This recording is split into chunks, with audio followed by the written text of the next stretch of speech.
damai di hati. Selamat siang semuanya Bapak Ibu, apa kabar? Oke, baik, hari ini saya bersyukur sekali karena diberi kesempatan untuk berbagi apa yang sudah saya dapatkan dalam pendidikan guru penggerak di angkatan 6 ini selang 2 bulan lebih. Apa yang saya dapat, saya mau berbagi. Ada beberapa poin yang sudah saya dapat di sini. Ada filosofi Ki Hajar Dewantara tentang pendidikan, ada nilai-nilai guru penggerak, ada peran guru penggerak, ada visi guru penggerak, dan ada budaya positif. Dan hari ini saya mau berbagi dengan Bapak Ibu tentang budaya positif. Tapi sebelumnya bolehkah kita semua berdiri? Ya. Kalau saya bilang good morning, Bapak Ibu bilang hello. Kalau saya bilang good afternoon, Bapak Ibu jump 1 kali, lompat 1 kali. Kalau saya bilang good evening, Bapak Ibu clap hands, tepuk tangan 2 kali. Jadi good morning, hello, good afternoon, lompat 1 kali, good evening, tepuk tangan 2 kali. Oke, mari kita coba. Good morning. Hello. Good afternoon. Good evening. Good evening. Good morning. Hello. Baik, begitu kan. Silakan duduk.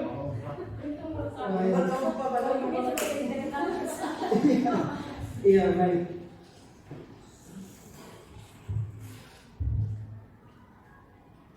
Saya akan mulai. Bapak Ibu, saya berdiri di sini bukan karena saya paling tahu, tapi saya hanya mau berbagi saja. Kalau Bapak Ibu mendengar kata disiplin, apa yang terlintas di pikiran Bapak Ibu? Disiplin. Tertib, ada lagi? Teratur, ada lagi? Ikut aturan. Terima kasih Bapak Ibu. Nah, mari kita lihat apa kata Ki Hajar Dewantara tentang disiplin positif. Menurut Ki Hajar Dewantara, di mana ada kemerdekaan, disitulah harus ada disiplin yang kuat. Sungguh pun disiplin itu bersifat disiplin dari dalam diri sendiri, yaitu kita sendiri yang mewajibkan kita dengan sekeras-kerasnya, itu tetap sama saja. Sebab jika kita tidak cakap melakukan self-disiplin, wajiblah ada orang lain, penguasa lain, mendisiplin diri kita. Dan peraturan demikian itulah harus ada di dalam suasana yang merdeka. Nah, itu kata Ki Hajar Dewantara. Di sini yang dimaksud oleh Ki Hajar Dewantara bahwa disiplin itu harus muncul dari dalam diri sendiri. Ada motivasi dari dalam diri sendiri, sehingga dia melakukan disiplin itu. Kalau tidak bisa muncul motivasi dari dalam diri, diperlukan oleh orang lain. Hal ini sejalan dengan apa yang dikatakan oleh Diane Boston tentang 3 motivasi orang melakukan sesuatu.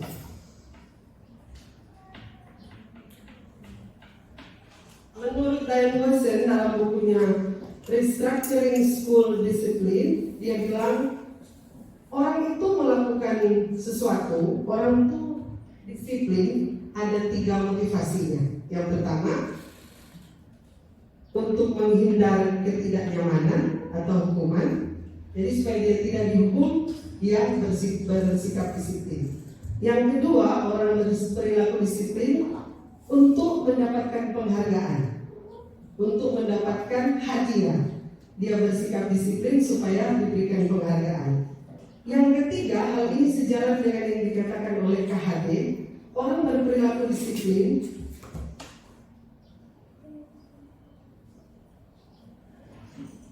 untuk menjadi orang yang mereka inginkan. Setiap orang menginginkan untuk melakukan yang terbaik. Jadi orang berperilaku disiplin karena dia menghargai diri sendiri tentang nilai-nilai baik yang ingin dia lakukan. Hal ini sama dengan apa yang dikatakan oleh Ki Hajar Dewantara.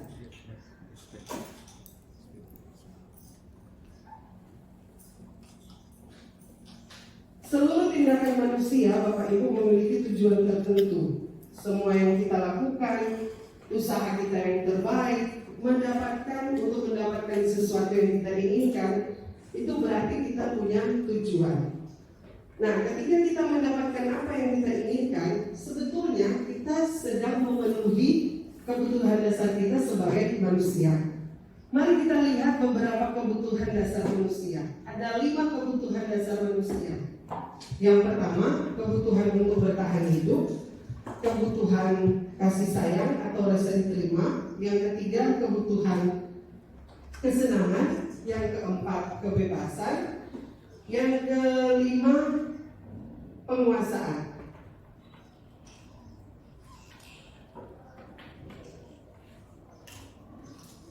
Ketika seorang murid melakukan suatu perbuatan yang bertentangan dengan nilai-nilai baik, nilai-nilai kebajikan, maka bisa dipastikan dia berarti belum dapat memenuhi mungkin salah satu dari 5 kebutuhan dasar ini, sehingga dia melakukan pelanggaran. Nah, ketika kita sebagai guru melihat murid kita melakukan pelanggaran, apa yang biasanya kita lakukan? Bapak Ibu, ketika murid kita melakukan pelanggaran, apa yang kita lakukan? Menegur. Ada lagi? Ya, mengarahkan. Nah, mari kita lihat ada 3 tindakan pendisiplinan. Hari ini saya mau bagikan 3 bentuk-bentuk pendisiplinan dikaitkan dengan budaya positif. 3 bentuk pendisiplinan yang dilakukan oleh guru ketika murid itu melakukan pelanggaran. Ada hukuman, ada konsekuensi, ada restitusi. Adakah yang bisa membedakan 3 hal ini? Hukuman itu yang bagaimana ya? Hukuman itu ada 2. Hukuman fisik dan hukuman. Ya, benar. Hukuman berupa fisik ya. Ketika seorang guru memberikan hukuman kepada anak yang bermasalah melakukan pelanggaran, apakah anak akan merasa senang? Tidak. Anak akan merasa tersakiti ketika dihukum. Hukuman itu bersifat satu arah, tidak ada kesepakatan, langsung dihukum ketika dia melakukan kesalahan. Apa bedanya dengan konsekuensi? Adakah yang tahu konsekuensi itu seperti apa? Kalau anak melakukan pelanggaran, kemudian kita melakukan konsekuensi, apa maksudnya?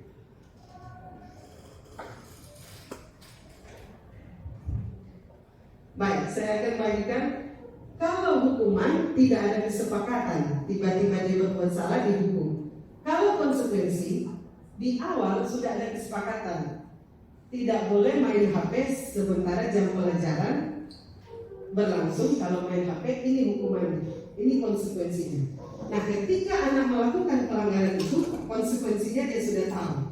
Jadi beda dengan hukuman tidak ada kesepakatan di awal, konsekuensi ada kesepakatan di awal. Kemudian ketika dia melanggar, dia diberi konsekuensi. Ketika anak diberi konsekuensi, apakah anak merasa senang? Atau sama perasaannya ketika dihukum? Sama ya, dia masih merasa tersakiti karena dia menerima konsekuensi. Contoh, kalau tidak pakai sepatu Eben, sepatu yang dia pakai dibuka. Sepanjang hari dia harus jalan di koridor tidak menggunakan alas kaki. Konsekuensi, karena di awal sudah ada kesepakatan. Anak merasa senang? Tidak. Sakit dia, karena dia berjalan tidak pakai alas kaki. Nah, Bapak Ibu, apa bedanya dengan restitusi? Apa itu restitusi?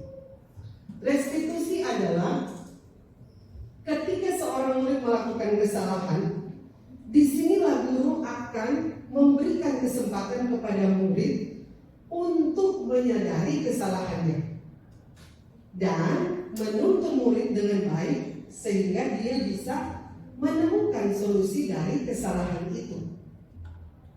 Ketika saya mengikuti pendidikan guru penggerak, saya menyadari ternyata selama ini saya sudah pernah memberikan hukuman dan saya juga sudah pernah memberikan konsekuensi, dan saya pernah melakukan restitusi tapi belum terarah. Dan apa yang saya dapatkan di sini saya mau bagikan kepada Bapak Ibu. Ketika kita melakukan restitusi, ada 5 posisi kontrol yang kita bisa tampilkan. Apakah kita sebagai penghukum, ataukah kita sebagai pembuat anak menjadi rasa bersalah, ataukah kita tampil sebagai seorang pemantau, ataukah sebagai teman, ataukah sebagai manajer.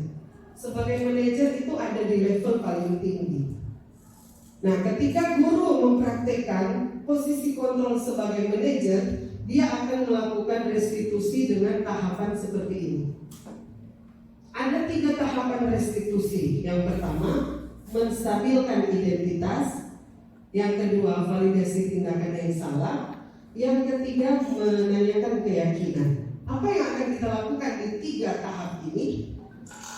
Biasanya saya dulu sebelum tahu materi ini, saya langsung bilang, so tahu kok ada salah, so tahu ada konsekuensi apa. Nah, silakan. Ada anak-anak tidak buat PR, Bapak Ibu. Waktu lalu saya melakukan hal ini. Tidak buat PR, silakan berdiri di belakang, silakan mengerjakan. Konsekuensi dia tidak buat PR, dia berdiri di belakang dan mengerjakan PR. Dia tersakiti. Setelah saya mengikuti ini, ternyata tidak demikian yang harus dilaksanakan oleh seorang guru.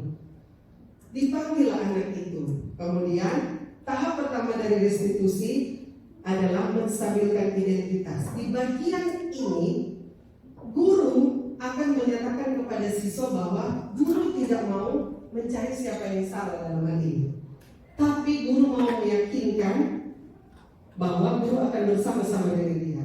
Di bagian kedua, pada saat memvalidasi tindakan yang salah, guru akan membimbing siswa dan siswa menyadari, oh saya salah di bagian ini. Dan ketika di bagian ketiga menanyakan kesepakatan, keyakinan, guru akan bertanya, apa keyakinan kelas, apa kesepakatan kelas, dan apa yang belum kamu kerjakan. Disitulah guru membimbing siswa untuk siswa itu sendiri mencari solusinya. Bapak Ibu, ini tahapan paling atas di restitusi ini. Dan saya hari ini, sampai hari ini masih belajar untuk menerapkan tahapan restitusi ini. Karena saya berpikir, wah, perlu energi yang luar biasa untuk menerapkan ini. Bapak Ibu tahu bahwa saya orang yang temperamental, tapi apa yang saya pelajari ini sungguh memberkati saya dan mau mengingatkan saya Jam istirahat telah selesai. Para siswa dipersilakan memasuki ruang kelas masing-masing. Boleh, ya, silakan. Jam istirahat telah selesai. ada 3 Para siswa dipersilakan memasuki ruang kelas masing-masing. Silakan dulu. To break our result, all students, please enter your classroom. Nah, sebelum Ibu Olga bertanya, saya sampaikan bagian terakhir. Apa yang sudah saya kerjakan di kelas selama 2 bulan ini.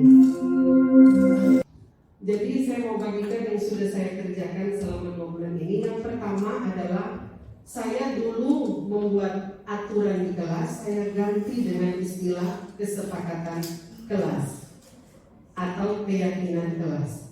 Berdasarkan poin-poin ini, kalau kita kan dulu tempel-tempel atau tulis di papan. Karena zaman sudah semakin canggih, Bapak Ibu, saya bagikan menjadi Padlet dan anak-anak mengetik di situ apa yang menjadi kesepakatan kita. Dan dari situ, ketika anak-anak melanggar poin-poin ini, saya akan menerapkan tahapan restitusi. Jadi mengingatkan kembali kesepakatan kelas apa yang sudah disepakati bersama. Silakan Ibu Olga. Oke, terima kasih. Jadi yang sudah diutarakan tadi oleh Bu Nita ya, saya lebih setuju kepada bentuk yang 3 itu ya, hukuman, konsekuensi, dan restitusi ya. Paling ujung-ujungnya kan supaya kita dapat membangun membangun feel untuk bagaimana menciptakan pembelajaran yang enjoy di dalam Ya, kelas. benar. Nah, ketika ada guru yang memberikan hukuman dan anak ini tersakiti, kan saat itu tidak langsung mau berubah feel-nya kan? Ya. Nah, kira-kira bagaimana caranya membangun feel yang sudah tersakiti ini? Ya. Dan kalau saya lihat ya, anak-anak ini mereka itu ketika kita hukum, ya mungkin karena ya ketidakmengertian atau ketidakmampuan kita mengelola emosi kita saat itu membuat si anak tersakiti dan itu terbawa sampai di mata pelajaran yang lain. Jadi mereka ada seperti tidak percaya dan membuat guru yang tidak menyakiti ini harus membangun feel bagaimana supaya dia tuh nyaman Kembali. ketika saya jadi kira-kira bagaimana membangun, karena kalau saya lihat ya tidak hanya 1-2, bagaimana kita mau membangun kepercayaan dan menciptakan feel mereka lagi untuk mau enjoy terhadap guru yang menyakiti itu. Makasih. Ya, baik. Terima kasih Ibu Olga atas pertanyaannya. Saya bukan expert tentang mengelola emosi, tapi saya mau bagikan. Memang kita semua berharap bahwa kita tidak lagi memberlakukan tindakan pendisiplinan di poin hukuman. Tapi ketika itu terjadi, bagaimana kita membangun kembali komunikasi dengan anak itu supaya anak itu enjoy lagi di dalam kelas. Yang pertama adalah kita mengikuti tahapan pembinaan, pendampingan yang sudah sekolah kita lakukan. Kolaborasi bersama guru itu sangat penting. Dengan guru BK, dengan gembala, juga dengan pimpinan. Dan ketika kita mendapatkan kembali anak itu, kita akan masuk dengan cara restitusi. Disinilah kita sangat membutuhkan kolaborasi. Karena kalau kita bekerja sendiri, mungkin kita akan berpikir, saya biasa menangani anak yang seperti ini. Gampang. Kalau orang pernah hukum dia, mau tarik pulang dia PHT, gampang. Bapak bayar terus dia. Tapi itu tidak cukup Bapak Ibu. Saya menyadari bahwa sekarang kita harus giatkan kolaborasi kita. Sekarang kita harus tingkatkan, kita bekerja bersama dengan rekan sejawat kita. Sharing bersama, ceritakan apa yang terjadi di kelas kita. Dan kita sama-sama butuh untuk saling mendoakan. Memang itu butuh proses. Tidak hari ini terjadi, dia dihukum, saya minta maaf sama dia minta maaf sama saya, sudah selesai. Tidak seperti itu butuh proses. Dan proses itulah yang menuntut kita untuk tidak bekerja sendiri. Lepas dari itu, mari kita berdoa bersama untuk kerinduan kita perubahan ke depan. Ini juga menjadi kerinduan pribadi saya, karena saya kan, Bapak Ibu sudah tahu, langsung. Tapi ini menantang saya untuk ke depan melakukan apa yang sudah saya dapat di pendidikan kelembagaan ini. Dan harapan saya semoga kita semua juga akan sampai pada tahap restitusi, tapi di posisi manajer. Tidak hanya sebagai teman, tapi posisi kontrol di posisi manajer itu sudah paling tinggi. Demikian. Apakah masih ada pertanyaan? Kalau sudah tidak ada,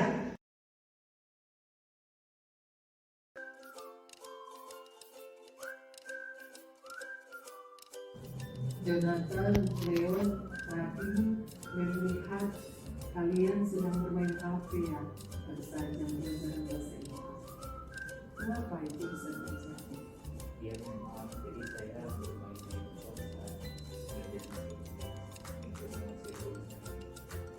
Apakah ada informasi lain? sebenarnya saya tidak bermaksud mengendali, Tapi apa? tapi saya diajak oleh teman. Oh, itu Leon. Ya benar, dan saya juga ketika pelajaran bahasa Inggris sudah teman sehingga saya mengajak makan di HP bersama. Baik, apakah kalian tahu kalian sekarang sedang dalam masalah? Iya, Ya, oke. Mem di sini bukan mau cari siapa yang salah. Mem di sini mau bersama-sama dalam penyelesaian masalah ini. Mem mau bersama-sama berpikir bagaimana memperbaiki situasi ini. Tentu saja kalian berdua punya alasan untuk bisa melakukan hal tersebut ya. Seru ya, mengusir kebosanan dengan bermain game ya, pasti ya seru. Ya, Jonathan, Leon, melihat tadi kamu merasa senang ya main game sehingga bisa mengusir kebosanan kalian. Kalian tidak pesan lagi. Tapi tahukah kalian, tindakan kalian itu merugikan orang lain. Teman-teman di dekat kalian itu merasa terganggu saat mereka sedang belajar. Mereka terganggu dengan bunyi suara game kalian dan HP kalian. Ya, sekarang Jonathan dan Leon, mari kita bicara tentang keyakinan kelas kita. Apa yang kita percayai dan apa yang belum kalian lakukan, Jonathan. Betul sekali, Jonathan. Kamu ingat betul tentang keyakinan kelas kita. Nah, mari kita kembali ke saat kalian bermain HP di kelas.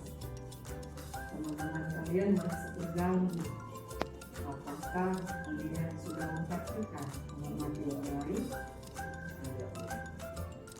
Ya, baik. Tapi tadi yang melihat kalian merasa senang bermain game saat belajar. Menurut saya, ada cara yang lain untuk tetap merasa senang tanpa merugikan orang lain. Bagaimana menurut kalian? Ya, baik. Jonathan dan Leon, kira-kira apa yang akan kalian lakukan untuk memperbaiki situasi ini?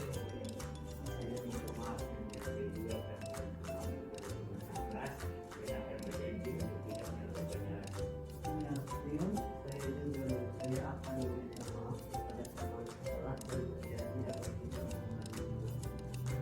baik. Permintaan maaf kalian kami terima dan kembalilah ke kelas serta lakukanlah apa yang kalian sampaikan tadi. Ya, terima kasih kembali. Semoga kalian tetap menjadi orang hebat di kemudian hari. Namun sebelum kalian kembali ke kelas, mari kita sama-sama berdoa. Menurut saya pembimbingan siswa yang bermasalah seperti ini adalah baik karena siswa dapat menyadari kesalahannya tanpa ada tekanan dari guru dan siswa juga termotivasi untuk memperbaiki kesalahannya tanpa adanya paksaan melainkan dari dalam diri sendiri, dan saya juga sendiri merasa aman dibimbing seperti ini karena dibimbing oleh guru dengan lemah lembut. Saya sekali lagi berterima kasih atas kesempatan ini dan kiranya ke depan kerjasama kita akan semakin terbangun sehingga setiap permasalahan yang kita hadapi di lingkungan persekolahan kita boleh kita sama-sama mencarikan solusi dengan tahapan-tahapan yang lebih berpihak pada murid karena itulah jiwa sekolah penggerak. Terima kasih, shalom. Terima kasih.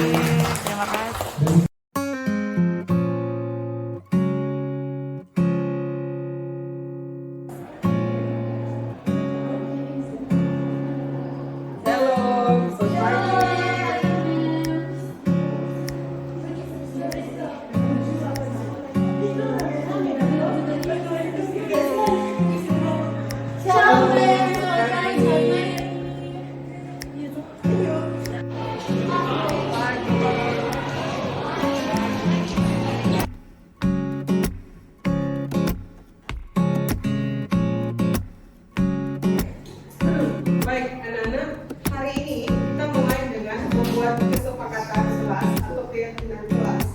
Ya, kesepakatan kelas itu apa yang akan kita inginkan dilakukan di kelas kita.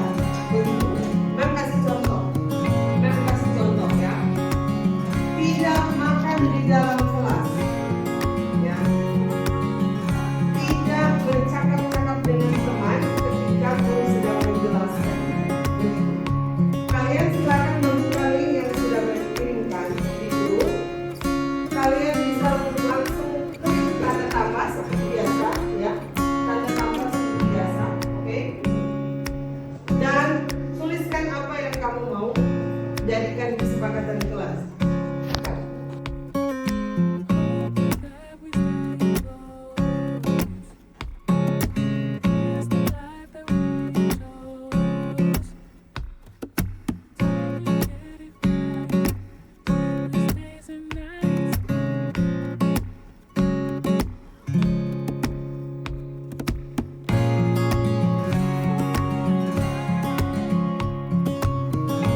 We are going to check who's going to present first, second, third, and fourth. Okay? Supaya adil, memang menggunakan model seperti ini. Ya, nggak lagi cabut gunting secara manual. Ya, oke. Kita kan sekarang sudah di zaman dulu ya. Ya, oke. Mulai ya sekarang ya. Oke.